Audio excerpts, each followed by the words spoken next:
Bienvenidos a esta segunda conversación online de la revista Concilium, con el tema de la pandemia COVID-19 en el marco de la crisis del Antropoceno.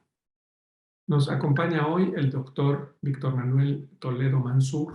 Que estamos viviendo una época sin precedente en la historia. No hay, si uno revisa la historia humana, no hay ninguna época como esta, digamos. Visualizar los impactos que la propia especie tiene ya sobre el entorno planetario, sobre el equilibrio del ecosistema global, que es lo que se llama hoy el antropoceno, porque ya nos hemos constituido la especie humana como una nueva fuerza geológica.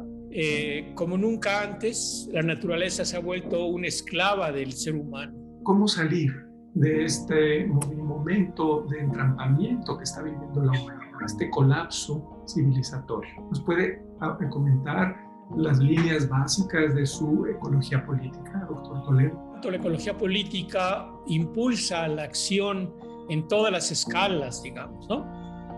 Hay que estar creando hogares ecológicamente adecuados, hay que estar haciendo salud, creando salud a nivel de mi cuerpo, de mi mente y de mi espíritu, y al mismo tiempo hay que estar participando en las luchas, digamos, por liberar al mundo de esta doble explotación. Entonces, por ahí va la idea de ecología política, ¿no? Los movimientos sociales, por ejemplo, el Papa Francisco los ha reconocido como poetas sociales y él habla con ellos directamente. Hizo un encuentro en Bolivia, otro en Roma, porque entiende que ellos que están en las fronteras de la civilización industrial y que están padeciendo los estragos de esta depredación, tienen una potencia de organización distinta que puede ayudarnos a entender lo que está sucediendo. Entonces, el papel de los movimientos sociales también en su pensamiento, doctor Toledo, es importante.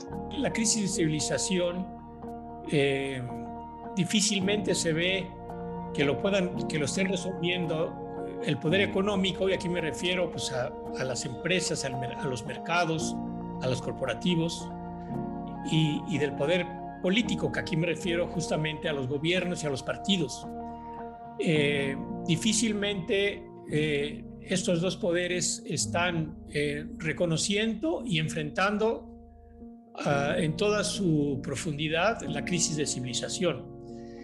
Y por lo tanto es el poder social representado por movimientos sociales, pero también por proyectos totalmente innovadores que están surgiendo fundamentalmente de carácter ambientalista, como nuevas propuestas totalmente innovadoras y que están, digamos, hoy representadas por pues innumerables iniciativas en todo el mundo. Debo decir que la definición que dan los celtales del buen vivir es muy sencilla, muy sencilla pero muy difícil de poder llevar a cabo. El buen vivir implica estar en equilibrio y en paz con uno mismo, con los otros, con la naturaleza y con la inmanencia, con un ser abstracto, digamos. Eso es para mí una definición magnífica de lo que es buen vivir. Necesitamos mirar desde la humanidad misma, desde la especie humana.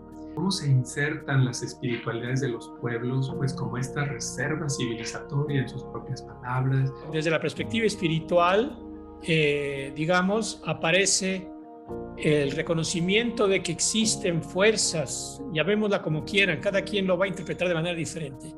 Existen fuerzas de carácter cósmico, de carácter, no sé cómo llamarle, que nos hacen ser humildes. Pero esto no existe en el mundo moderno ya, esto desapareció. Hay normalmente actos de soberbia, ¿no?